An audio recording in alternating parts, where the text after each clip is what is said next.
sand and fire and put it together, and you have glass. And it turns into a liquid. Imagine, the sand turns into a liquid, and then you stick a pipe in there and gather it up like honey and bring it out and blow down there, and you blow a shape that over the centuries, glassblowers have learned to make it into an incredible array of forms. And I've been lucky enough to come along at the right time, at the right place, to be able to expand many of the forms that were made throughout this 2,000-year history. I remember it very specifically. It was almost like it was yesterday, as far as working with Dale and working at the furnace and dealing with the heat. And I can remember, him always saying, "Be at one with the piece, Benny, be at one with the piece." And that is, get it very, very hot, and then he'd say, "Hold it down, just get it hot and hold it." Once in a while he'd grab a blowpipe, but in most cases, all of us who worked for him were his hands, but he was right there working with us, telling us, how to realize what it was that he wanted to do, and it was very, very hands-on and a very, very exciting time.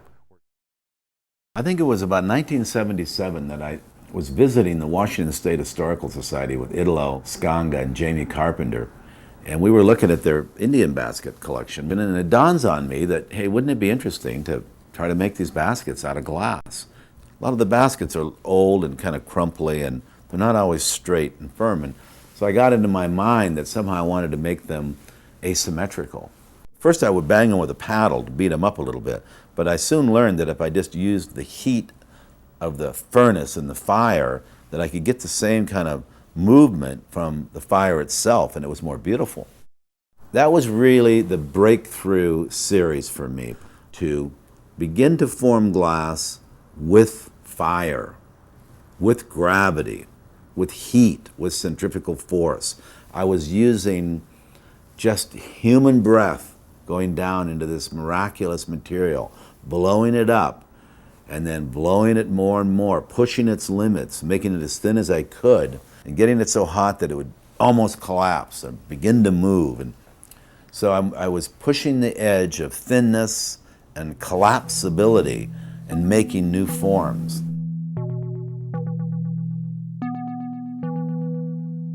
I had a show coming up at the Seattle Art Museum with Jamie Carpenter and Italo Scanga. So I made about 100 pieces, and I made a table that was 24 feet long, and I rusted the steel on it. And I showed almost everything I had made, the 100 baskets, on this steel table. And I just knew, I was convinced that this was an important series to me. So I didn't take the time that I usually would tell students to do, to kind of cool off a little bit and work a series to see if it's really good. I went ahead and I knew it was good. I went on from there. I worked the baskets, initially for 2 or 3 years, using subtle colors, white, gray, pink, to black. I don't know why I used subtle colors. Maybe again it was because of the basket. The real baskets were subtle.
You know, you can't show very many of these in the same room anyway. They're just so big. Yeah, they're so big, you'd only want a couple, I think.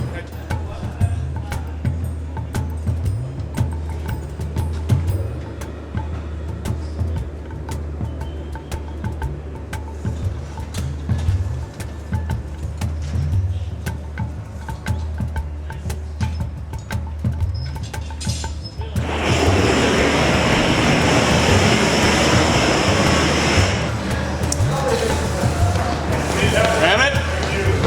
Lift.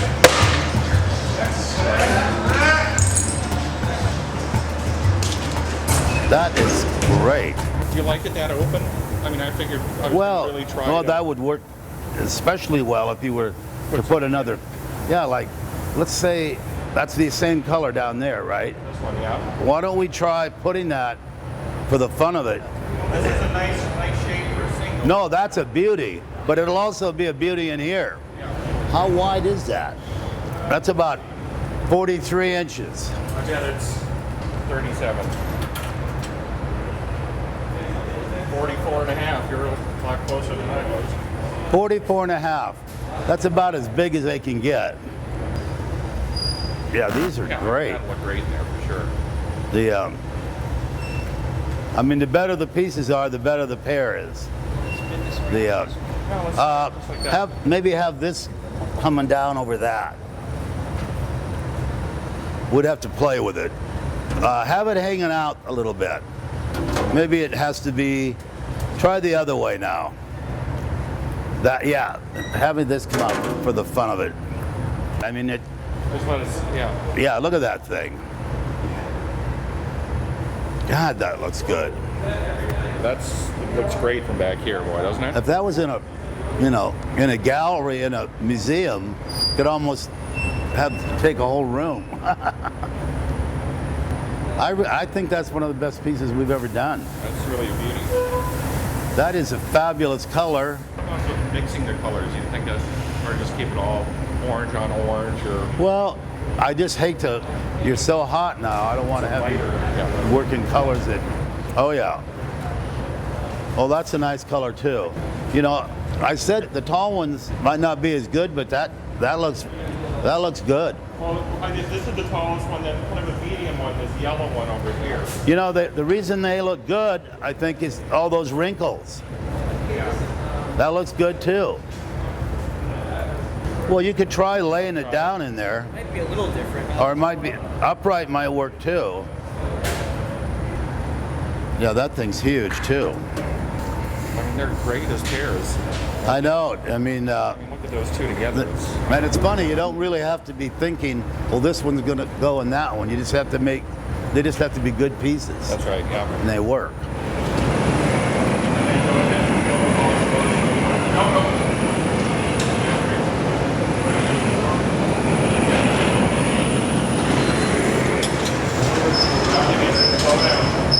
Porch on the left.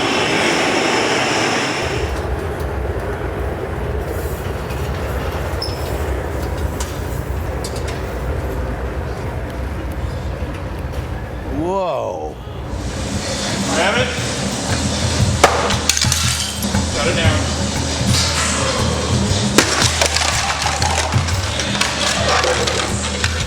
You know, maybe we don't want a lot of different colors. Maybe we're better off to keep the range pretty small. much That stick way in we these. can move them around. Yeah. And we won't waste any big one on a bad color. The bright orange, from what I remember, if it got thick enough, it turned a really rich color.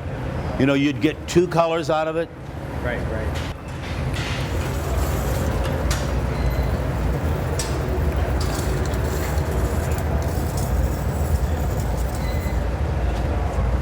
Whoa. Up.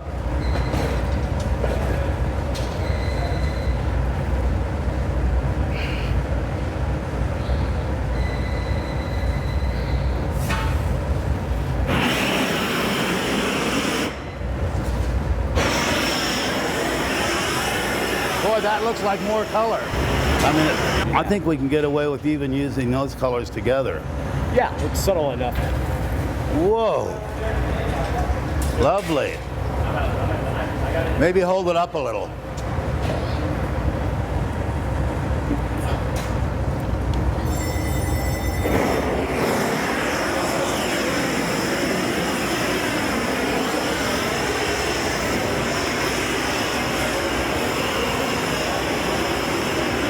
What's that, red? Orange. Beautiful. Beautiful. Grab it. Yes. Whoa. Man, these things are big. All right.